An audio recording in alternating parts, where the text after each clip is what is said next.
Well, welcome to you everyone this morning. It's great to see you all here. Let's just take a moment before we start our meeting with thinking about the words of our meditation hymn, which is number 344.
So another welcome to you everyone this morning. It's great that you can all be here.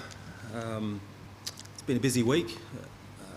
I've been doing all the things that we need to do. There's been lots going on. It's been a pretty hectic news cycle as well that we've seen in our day-to-day lives, and you find it pretty hard just to get your thoughts focused when all these things are happening each and every day around you, and all your work commitments, all the home commitments, all the news and the things that are going on. And amongst all that, we try to focus our minds on God and really understand the direction that we're supposed to be going on.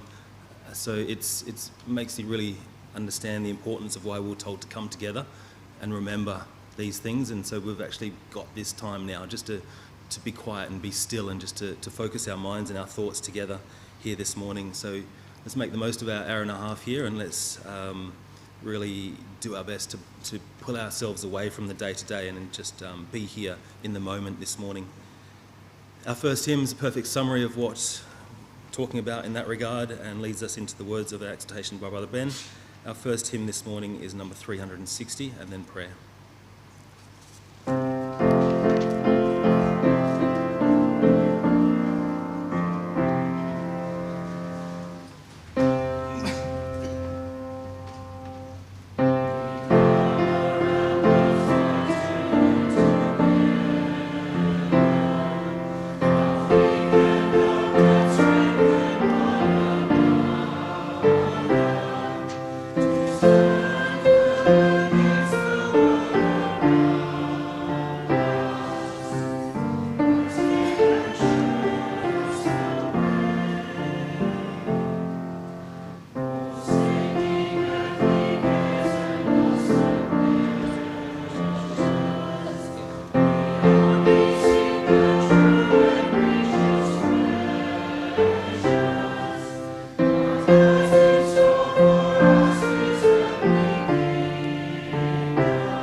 Yahweh, our great God, we come to you this morning.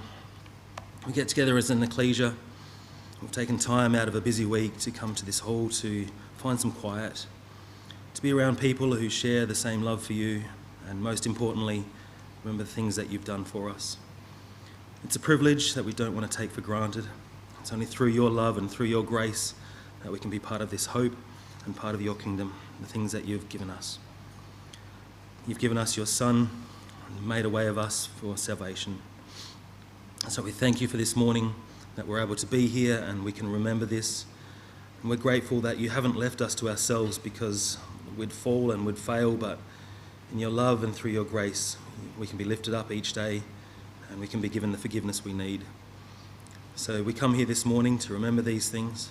We come here as individuals with various things going on in our lives, but also here with our brothers and sisters who have just as many things happening day to day. So please help us to enjoy this time, to understand each other's needs, to allow us all to be a form of encouragement to each other. We can be strengthened in mind and in spirit this morning.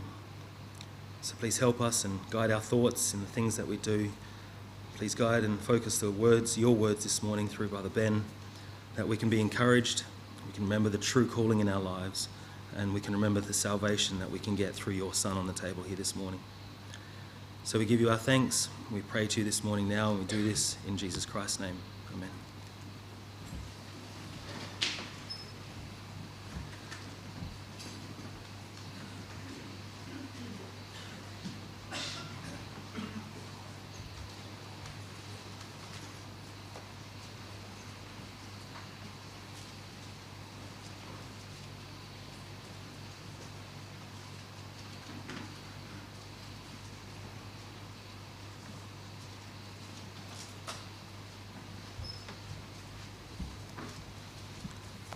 Our exhort this morning is by Brother Ben Derecki, and he's going to be leading us in the theme this morning, Lunches with Luke. So we look forward to those words. To introduce it, Brother Stephen is going to be reading for us Luke chapter 14. Thanks.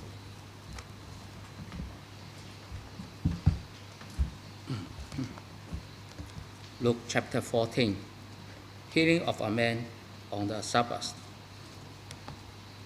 One Sabbath, when he went to dine at the house of a ruler of the Pharisees, they were watching him carefully. And behold, there was a man before him who had dropsy. And Jesus responded to the lawyers and Pharisees, saying, "Is it lawful to heal on the Sabbath or not?" But they remained silent. Then he took him and healed him and sent him away. And he said to them, "Which of you, having a son or an ox that has fallen into a well on the Sabbath day, will not immediately pull him out?" And they could not reply to these things. The parable of the wedding feast. Now he told a parable to those who were invited.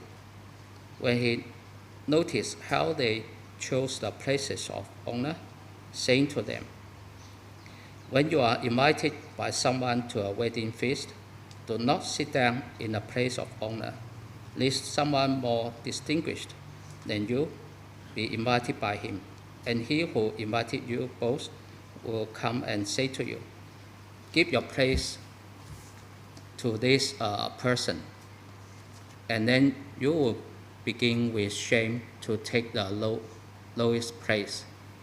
But when you are invited, go and sit in the lowest place, so that when your host comes, he may say to you, 'Friend, move up higher.'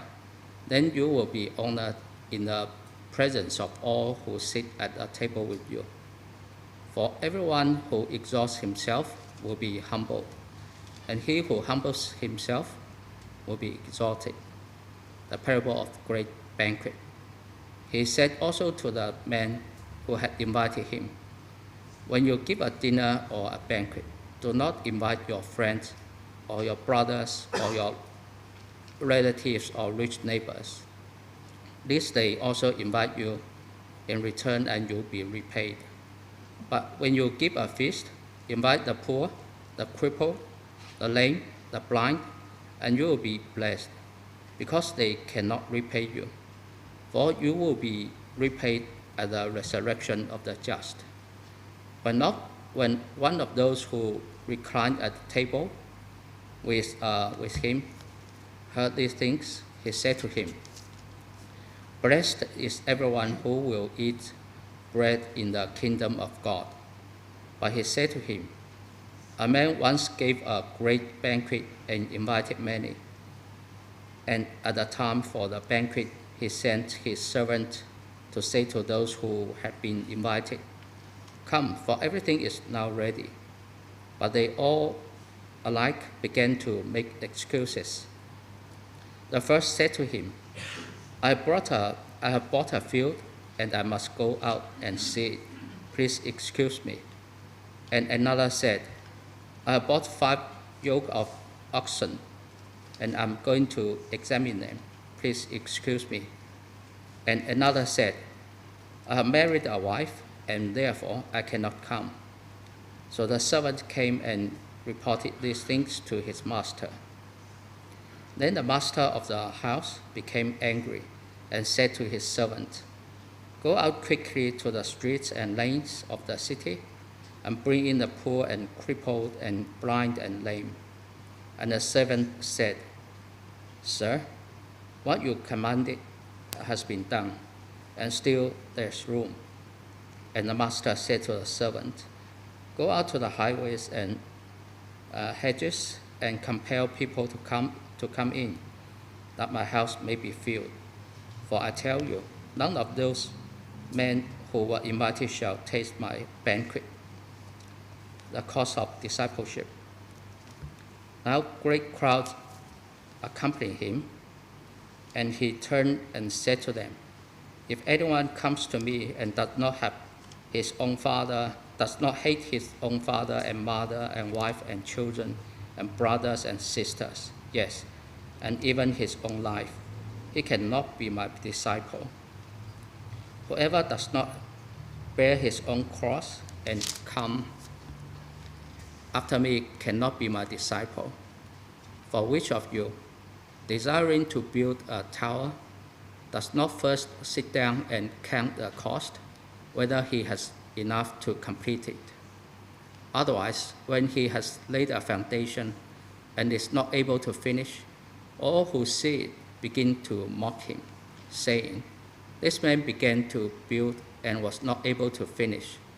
Or what king, going out to encounter another king in war, will not sit down first and deliberate whether he is able with 10,000 to meet him who comes against him with 20,000? And if not, while the other is yet a great way off, he sends a delegation and asks for terms of peace. So therefore, any one of you who does not renounce all that he has cannot be my disciple. Salt without taste is worthless. Salt is good, but if salt has lost its taste, how shall its saltiness be restored? It is of no use either for the soil or for the manure pile. It is thrown away. He who has ears to hear, let him hear.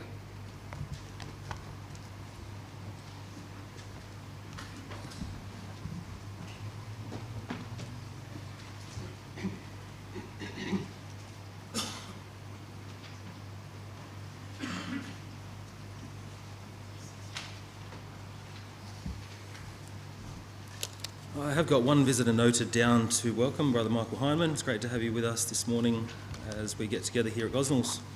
One more hymn before we have our exhortation, number 330.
Look forward to the words, Brother Ben, this morning as he leads us to the emblems this morning and focuses our thoughts around the theme Lunches with Luke.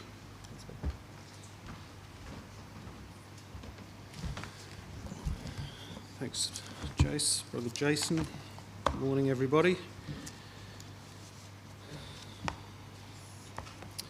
Lunches with Luke. Throughout Luke's Gospel, he uses a number of different narratives or topics, I guess, to try and illustrate how accessible Jesus was as a teacher. Now, there's reasonable evidence in Scripture to show that Luke was a doctor of some sort. In Colossians 4 verse 14, Paul signs off that letter, by writing that Luke, the beloved physician, passes on his regards to the ecclesia, and this is one of the main sources of information or main pieces of evidence that used for Luke's background as a doctor. But there's also some other little bits and pieces that you can see through Luke's record. If you come back to Luke chapter 4, for example, we can see two illustrations that seem to indicate Luke's medical knowledge was more advanced than the average individual. Luke 4, verse 38, and it says that now he arose from the synagogue and entered Simon's house. But Simon's wife's mother was sick with a high fever, and they made a request concerning her. And if you come over to chapter 5, verse 12 as well, and it happened when he was in a certain city, behold, a man who was full of leprosy saw Jesus, and he fell on his face and implored him, saying, Lord, if you are willing, you can make me clean. These two passages, while they're minor, the differences between what the other gospel records record and what Luke records, the others just call it a fever or leprosy, whereas Luke is pulling out the fact that Peter's mother-in-law had a fever that was of some significance. He could see the evidence from where the fever that she had, that it was quite far in advance. And the same with the man as leprosy. The other records just say he had leprosy, whereas Luke could tell that this leprosy was reaching its peak. This man was full, he was covered, he was fully leprous. And there's a few other healings as well, where we see that Luke pays closer attention to the length, the severity, and the nature of people's illnesses that other gospel writers do. Another one's the healing of is it Malchus, the high priest, the chief, when they come to arrest Jesus and Peter cuts off his ear. The other gospel records that cover that incident just mention the ear being cut off, but Luke's the only person that mentioned that the ear was healed, and you can kind of imagine him as a doctor just going, that was incredible. I mean, everyone probably thought it was incredible, but somebody who can understand the medical process and the medical dynamic of that environment could be another the indicator of this. And when you understand this background as a doctor, it provides a possible explanation for Luke's gospel showing a really strong social conscience element that comes out. He consistently notices people on the margins, the sick, the poor, women, widows, outsiders, and Luke pays attention to their suffering as people, and how illness or exclusion because of illness affected everyday life. Women were a social group too that had lower social status in Jewish society, particularly in public and legal and religious life, but Luke also consistently refers to women throughout his writings. It includes many unique incidents that other gospel authors don't cover. The woman in Nain whose son had died in chapter 7, the woman who washed Jesus' feet with her tears and put the expensive ointment on his feet in chapter 7 as well. The support that Jesus received on behalf of certain Jewish women in chapter 8, Jesus' commendation of Mary for sitting to listen and learn, and there are others too. All of these are specifically unique incidents recorded by Luke. And also women appear alone in Jesus' parables, the parable of the lost coin, for example, or the persistent widow regarding prayer. Both of these have women as the hero of the parable of Jesus' teaching. And again, those are not recorded in other Gospels. But we want to look this morning at meals, because meals are also another one of the key ways that Luke shows how accessible Jesus was as a teacher, and the importance that Jesus saw in spending time in social settings with other people, not mattering who those people were. Did you know that Luke records Jesus sharing more meals than any of the other gospel writers? 7 meals Luke records that none of the other gospel writers refer to. So Luke chapter 7 is the Jesus being invited to a meal by Simon the Pharisee, inviting him over, and that's that incident we referred to before, where the woman washes his feet. Luke chapter 10 describes him visiting the house of Mary and Martha, and Martha is occupied, it specifically notes, Martha was occupied preparing the meal for everybody while Mary sat and listened to Jesus. Luke chapter 11 and Luke chapter 14 both recount Jesus being invited to meals at the homes of Pharisees with a range of teachings that occurred around that dining table. Luke chapter 19 records Jesus going to the house of Zacchaeus, a chief tax collector, not liked by many people, and sharing a meal with him. And Luke chapter 24 records 2 incidents, one where Jesus breaks bread with his disciples soon after his resurrection, and I read that to be more of a meal, breaking bread, as opposed to like an emblems type setup. And then later in the chapter, after talking to his disciples, he says that he's hungry, and so they get him some fish and some honeycomb, and they have some food together. And there are others that Luke records as well, which also the gospel writers also cover. So the banquet at Matthew, the tax collector's place, he holds after being converted. The feeding of the 5,000 and the Last Supper are also all recorded. But the meal that we just read about in Luke 14, and thanks for that, Stephen, it's his first reading off the platform. So cool to see. This meal that we've just read about in Luke 14 is one of 3 meals that Jesus has with Pharisees. And again, Luke is the only person that records these 3 meals. As I mentioned before, Luke 7 is the record of Simon the Pharisee inviting him over, and there the woman of the city, as it's called, a woman of the town, brings in that alabaster flask of oil, and she washes Jesus' feet with her tears, dries his feet with her hair, and then uses that expensive ointment to anoint his feet.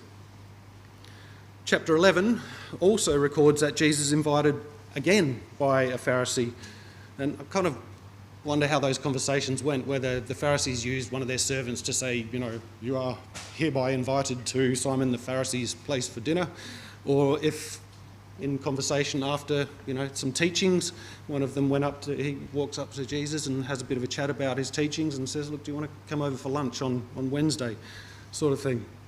It's sort of interesting to sort of try and picture how that all played out. So yes, Luke 11, another Pharisee invites Jesus over, and this is when Luke records all those woes against the Pharisees, and Jesus putting probably an absolute dampener on that meal by telling the Pharisees how much of how hypocritical they were. And the one we read tonight was Jesus having this meal with a Pharisee, which again sees them being publicly chastised by a couple of parables. So hospitality is a really big thing in Luke's gospel. He wants people to know that Jesus was a hospitable person. Jesus would have meals with people. He would have meals with a tax collector. He would have meals with Pharisees. He didn't mind if a woman of the town washed his feet, because he could teach her, and there were lessons that could come out of that. And hospitality is a really big thing. And before we go into Luke 14 a little bit more, I just sort of want to pause and just touch on hospitality as a practical element of this exhortation. And just think about how hospitality appears in our lives individually and as an ecclesia. Just come over to Romans 12 for a minute. In Romans 12, sort of towards the end, we have what Brother John Carter calls in his book on Romans as rules for life. And he says that his reference in the lead up to this is there must be a family bond among believers.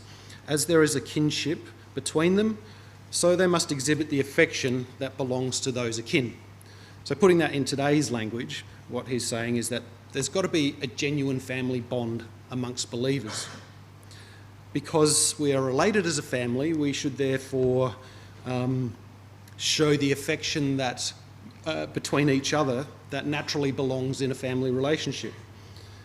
And the way that this is shown in our lives is through these rules or these instructions, 25 to 30 of them, depending on how you want to categorise them, in Luke chapter 12.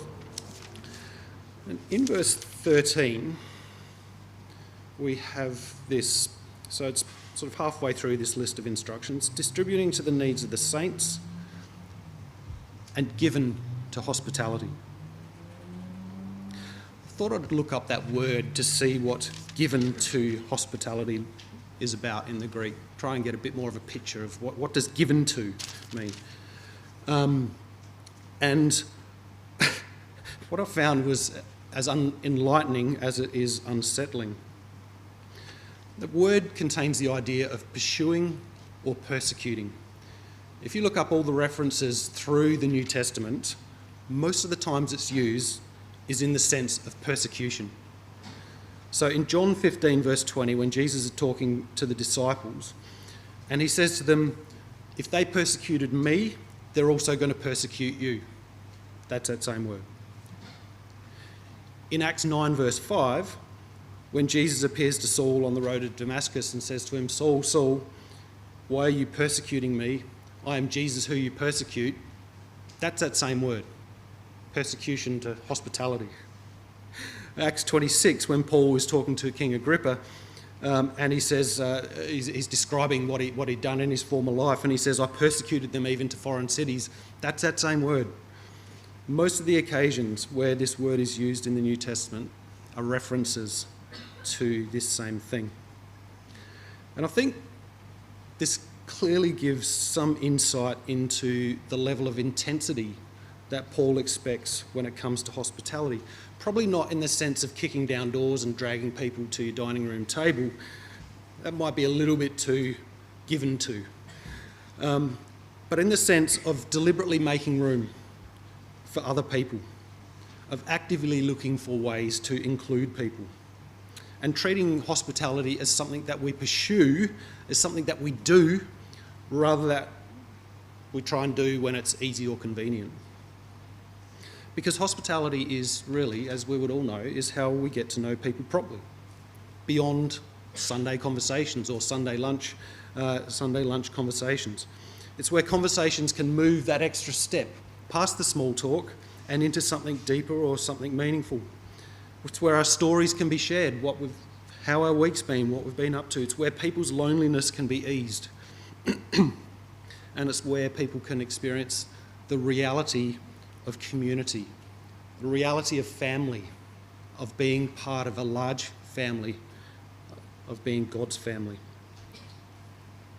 I don't know what our hospitality is like here at Gosnells. I think, this is just personal observation, so very anecdotal, I think we are a very welcoming ecclesia. I think when we have visitors come in, we have a range of people who will go and speak to them, and so I think we're very welcoming in that regard. The warmth that I see given to brothers and sisters, and even not brothers and sisters, who come here, I know I have not experienced at other ecclesias, where it's sort of, you feel a bit awkward and you're just going, well, all right, what do I do now? I'll give it 5 minutes and I'm out of here, otherwise I'm just going to feel awkward and embarrassed the longer I stay. So on that side of things, maybe, I think we are okay. But what about outside of coming to the meeting? Like, how do you think, and this is only an evaluation you can undertake, in regards to how many times you've invited people over or how many times you've been invited? I did a poll in the lead up to it. I asked half a dozen different people of varying stages of life how many times they could recall being invited out over the last 12 months. Just over half of that was zero. So what was that? Probably about 4 people said 0 times they've been invited out over the last 12 months. And then the other 2 were 1 to 2 times over the last 12 months. Now, I work with data in my day job, so I know that 9 people out of an ecclesia of, I don't know, maybe 120, 130 members, it's not a particularly statistically robust sample of our ecclesia. But even if it gives us a small snapshot of what some of the people in our ecclesia are experiencing, and then add that to your own experiences of being invited out or of inviting out, and maybe that's something we can talk about over the kitchen table today, using a meal, like we see in Luke, to have a discussion of meaning and to see how do you think we're going, and if not, maybe it's something we need to set some targets for. Look through the syllabus. How many people in there do you know? Have you ever spoken to? You know, it might need some work. You might need to have them over with some people you know that can help with that dynamic.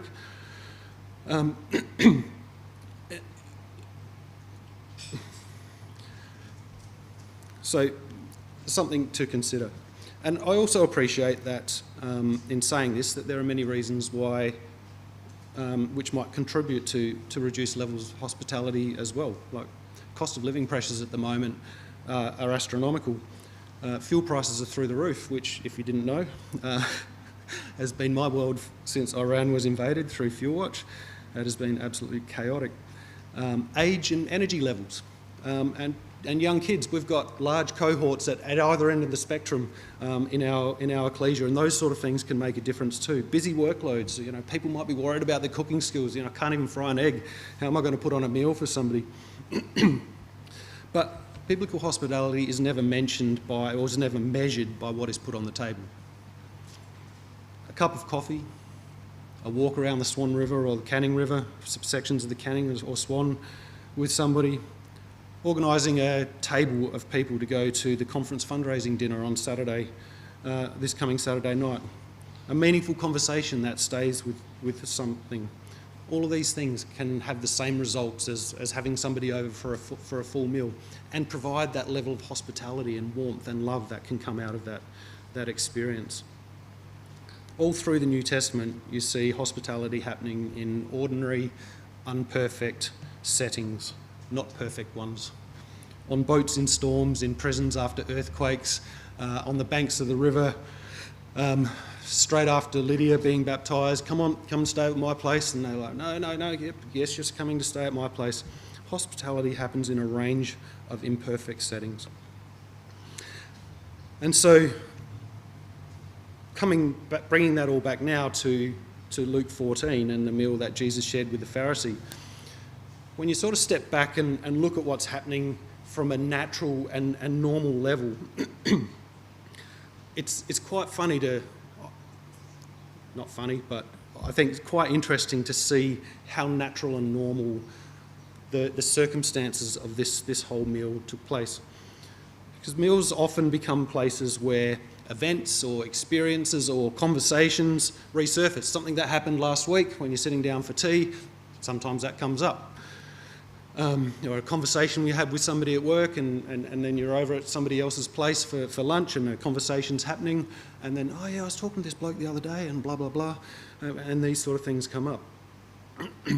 Because when we sit around the table, things slow down, and we've got that chance to reflect, and we've got that chance to sort of think about what's happened. And Luke shows something very similar happening at this table in Luke 14, as he transitions from chapter 13 in chapter 14. So we're not even really going to be looking at these lessons that Jesus is trying to teach the Pharisees this morning. We're just looking at a practical reality of hospitality and how it works, and try and get some encouragement for us to think about it and to step outside our comfort zone and to expand hospitality, because what's it going to do to our ecclesia? It's just going to build it. It's going to make it so much stronger. Come back to chapter 13, Luke chapter 13.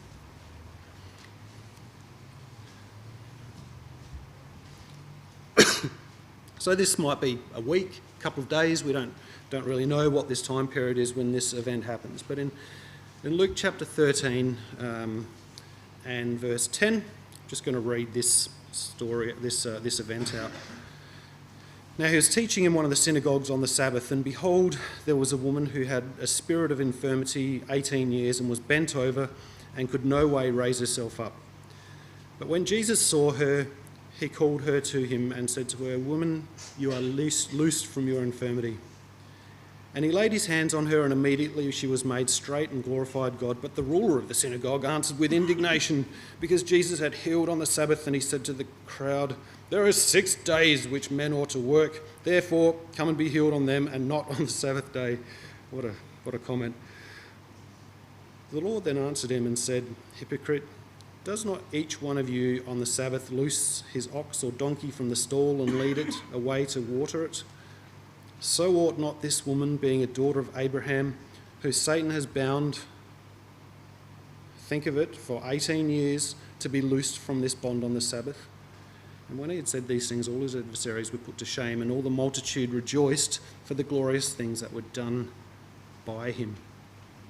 So there's a couple of points just to note and remember here. So this is an event where Jesus is teaching on the Sabbath.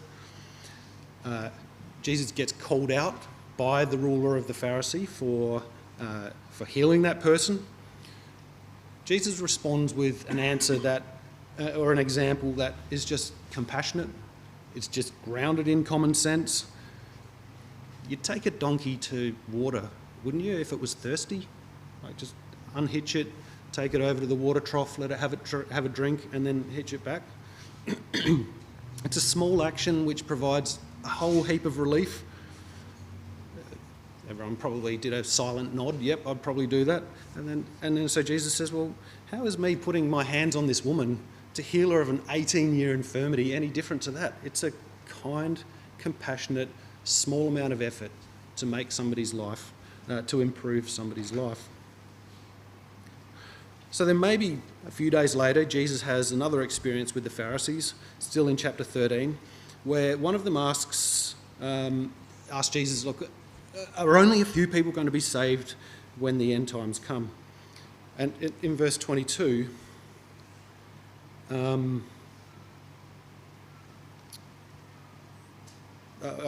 sorry, I was going to read it, but yeah. So when he was coming through the cities and villages teaching, so it's a different event to the one that we looked at last time, journeying towards Jerusalem, and one said to him, "Lord, are there few who are saved?" And so he said to them, and so Jesus goes on to give a response, telling people to work hard to get through the narrow door. You'd all be familiar with that story, because the kingdom doesn't occur just because of your background or because of your religious affiliations or because you think you're doing the right thing. The kingdom is open to those who respond. And he finishes this conversation in verse 30, and he says, "And indeed there are last who will be first, and there will be first, and there are first who will be last." So these two events are things that have happened in Jesus' life in the couple of days or the week or so, let's say, before chapter 14. And then we get to chapter 14, we find again it's the Sabbath, and again a healing takes place. Feels like the same issues, feels like the same issues from the events in the previous days are being brought back into the conversation, but now it's in a more personal setting around the table. And so we read from verse 2, "And behold, there was a certain man before him who had dropsy. And Jesus spoke to the lawyers and Pharisees and asked, 'Is it lawful to heal on the Sabbath?'" Now, all I knew about dropsy before this exhort is that it's a hilarious sounding disease name to use when people drop things. It's like, "You got dropsy." I knew nothing about it. What it is, for those who are interested and who were uninformed like myself, This is just a quick rip off Google. Dropsy is an antiquated term for edema, which is the abnormal accumulation of fluid in the body's tissues or cavities, causing swelling, puffiness and skin that feels tight. It's not a disease itself, but a symptom of underlying issues like cognitive heart failure, kidney disease or liver problems. Now you know. But Jesus uses this situation with this man of dropsy to raise what had already been discussed in the previous few days. And he says, is it lawful to heal on the Sabbath? He just had that conversation a few days ago. And following their uncomfortable silence, he follows up with the same question, with a minor variation from Luke chapter 13, where if your donkey or your cow falls into a ditch, wouldn't you undertake the effort to relieve the comfort of that person in the ditch, or are you going to leave them there for the next 16 hours, say, sorry, I can't even bring you water because that would be working on the set? No person's going to do that. It's not difficult to do a small action, Jesus says, to relieve the suffering of somebody. So then how is it any different for me relieving this man who's swollen and bloated from relieving him of his discomfort? And so we see preceding day's events just happen to be woven into a conversation around the table a few days later. And we see this happen again. So I'm picturing, based on how this record reads, that Jesus has not even got to the table, right? So he's walked in, the Pharisees have set him up, they've invited this guy in with a dropsy because they want to see what Jesus is going to do. They have that conversation because the next section of Luke 14 then goes to them looking around to work out where they're going to sit. So clearly they hadn't been seated to start with. And then Jesus notices all of them looking around trying to find their seat. And he notices how people are trying to choose places of honour at the table, choose the best seats. And then gives them an example, which we're all familiar with, of how it's better to choose the lower seat and be promoted by the host than assume you're worthy of a higher place seat and end up being demoted. And he finishes that whole conversation in Luke 14 in verse 11. And he says, "For whoever exalts himself will be humbled, and whoever humbles himself will be exalted." So here again we have the repetition of a conversation Jesus had in previous days. The narrow way story where people assumed that the Lord of the story loved them. You know, we did this with you and we did that with you. We assumed that you knew us. Only to find out that the Lord didn't know them. Concluded with the first being last and the last being first. And now Jesus draws on that conversation in this situation, in this conversation with the Pharisees. It's a different story, but still with the same messaging. The last will be first and the first will be last. Whoever exalts themselves will be humbled, and whoever humbled will be exalted. And so we see, just quite simply looking at Luke chapter 14, is that the dining room table in the Pharisees' house became a place where the earlier teachings and the early events of Luke 14 is just, again, comes up and is being worked through in person and discussed in a more personal way, in a more real way. And Luke seems to be showing us that meals have a way of doing that. They bring past events into focus. They open the door for conversations to go somewhere deeper and to somewhere more meaningful. And what was the last thing that Jesus did with his disciples, that he wanted to do absolutely with his disciples before his crucifixion? He wanted to share a meal with them, because it was the last opportunity for him to provide his encouragement to them, to provide his guidance to them, to remind them to stick there till the end. And that meaningful conversation of warmth and love was around the dining room table, figuratively speaking. And so as we come to a memorial feast, breaking bread and wine this morning, let's give some consideration to the hospitality that Jesus showed in his life and the hospitality that we show in our life, and really see if we can use all of this, all of these lessons and all of this love to continue to build our ecclesia and to build us all individually.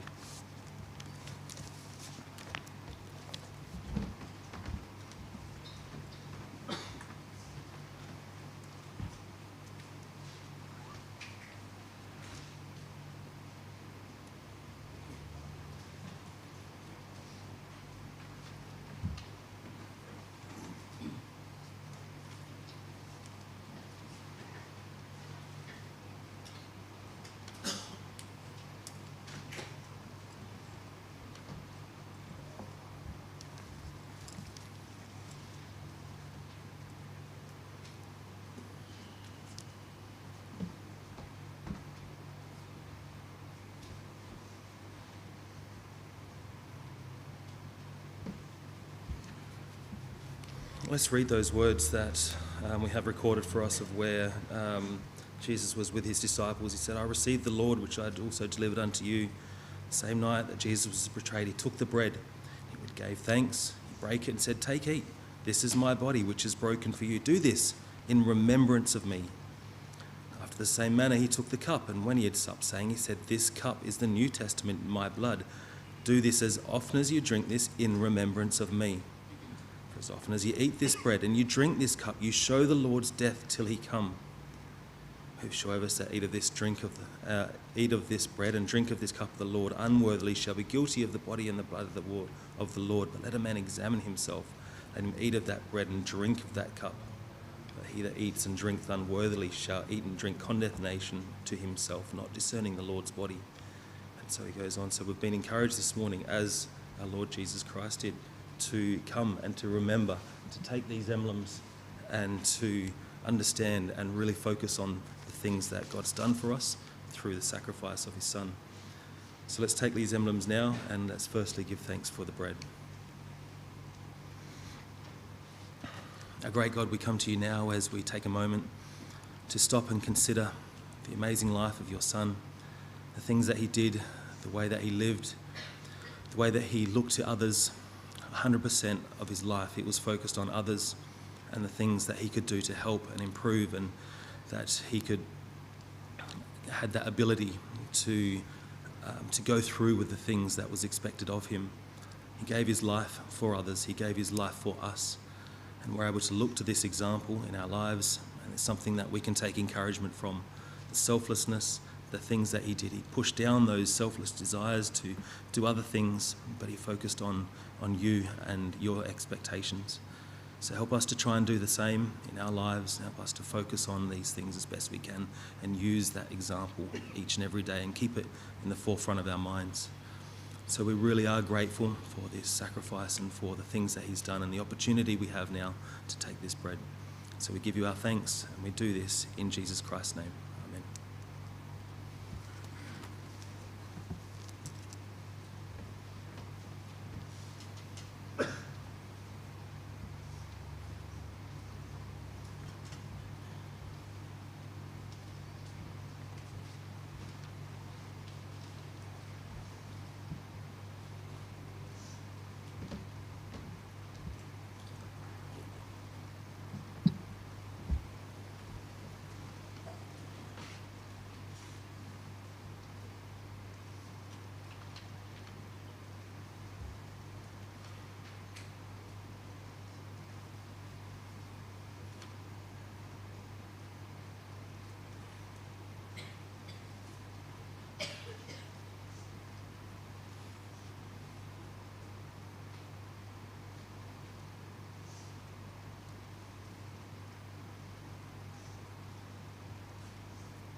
thanks for the wine now. Our great God, we come to you now and we focus our minds again on this sacrifice, this token that you've given to us of your son's life, the things that he's done, the way that he lived, and the sacrifice he made that we might be able to be brought back into favour with you. We struggle with these things each and every day, but we know that your son gave his life a perfect sacrifice, that through this we are able to be covered and we are able to have our sins forgiven. We can be brought back close to you. And so we remember these things and we ask for your forgiveness, that you would please help us and work in our lives, that you would help us to continue to push down those things which would take us away from you, that would distract us and that would lead us in directions we don't want to go. So help us to recenter our thoughts and our minds this morning, to make sure we look at your son, the perfect example, and that we can try and emulate those things that he did to maintain that straight walk towards you and towards the finish line. So we're grateful for our opportunity now as we take this wine and we think of you and your son and this sacrifice. And we are showing our prayer now, doing our prayer now. In Jesus Christ's name we offer this. Amen.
Let's sing a memorial hymn now.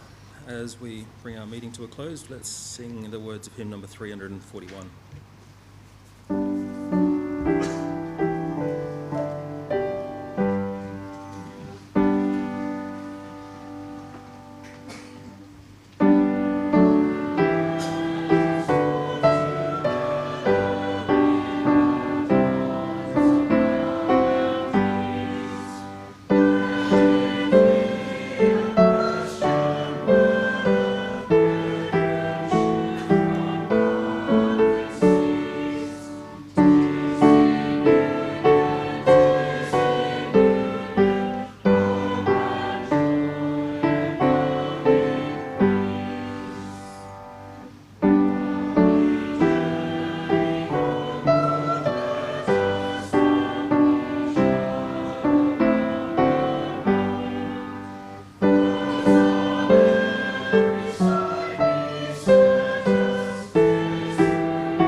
Thanks, Brother Jace, and good afternoon, brothers and sisters.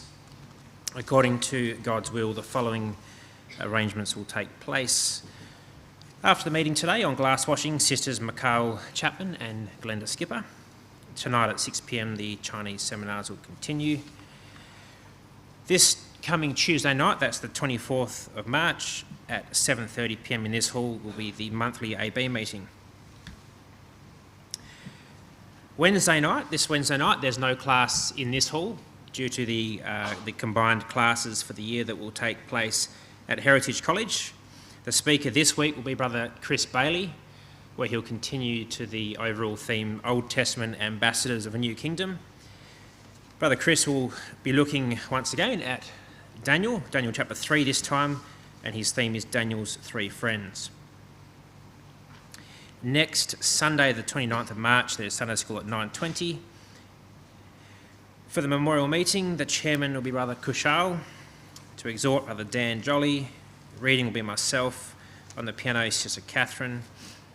On the door, Brethren Ron McBride, although we might need a volunteer for that, and Brother James Bain. Serving, Brethren Jason Derecki, Paul Skipper and Kim Whiteside. On visitors, Brother and Sister Mike and Rhonda Kalazic. Glass washing, Sister Linda Clifton and Sister Lydia Shifley. And emblems prep will be Sister Gabby. Hall cleaning this week is Group 3, which is Brother and Sister Greg and Ann Hearn, Ben and Bethany Derecki, Charlotte Derecki, Havel Spina, Joel and Anthea Carter, David Gwillam and Beth Harrison. Also next Sunday at 2:30 p.m. in this hall will be our AGM.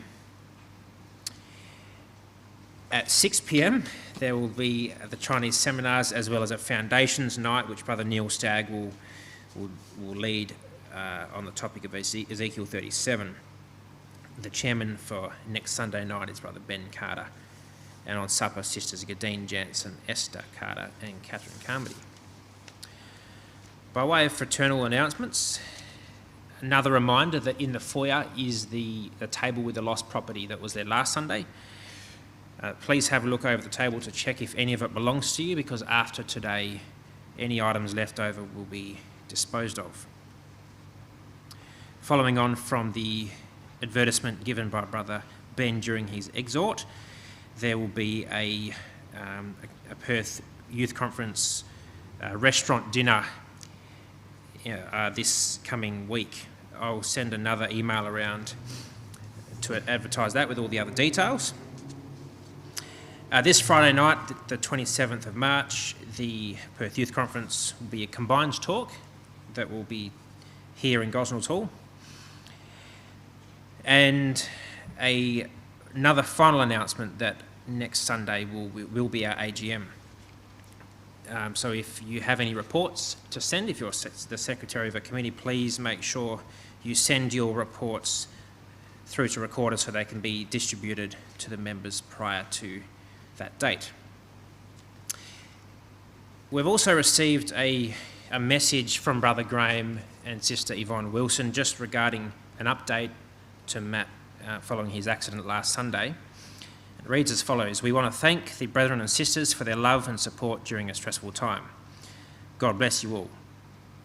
Matthew is recovering well, now walking a bit, but still in pain as things heal, which is to be expected.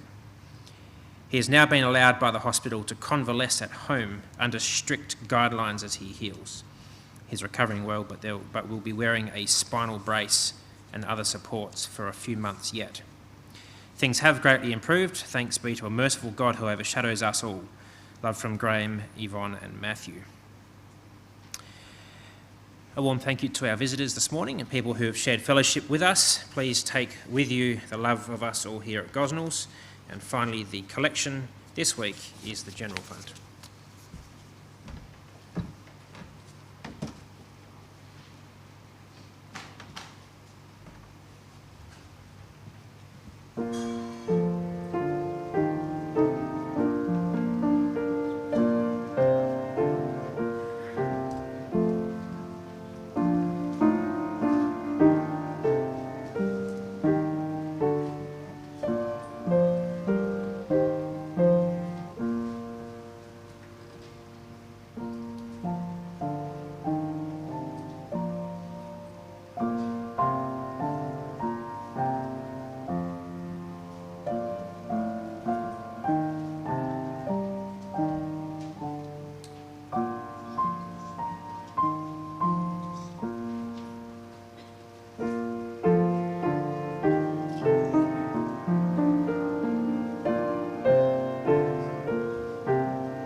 And good morning this morning. So it's great that we've got the opportunity to put into practice in the coming weeks some of the things that we've been speaking about, that we can really build the ecclesia, that we can continue on. We've got so much going on around us. It's great that we can try and strengthen each other inside these walls. It's some good things to think about this morning. So let's finish our meeting now with our final hymn.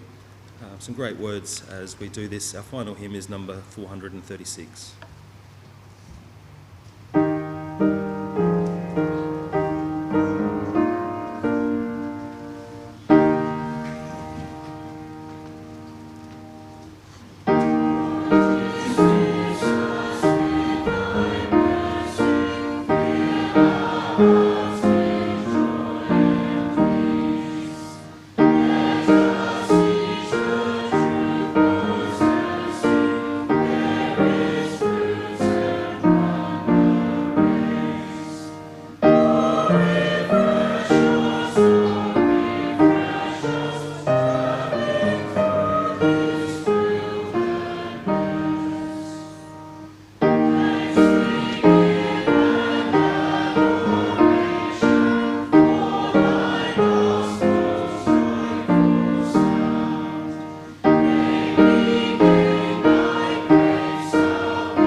Yahweh, our great God, we thank you so much for our time together this morning.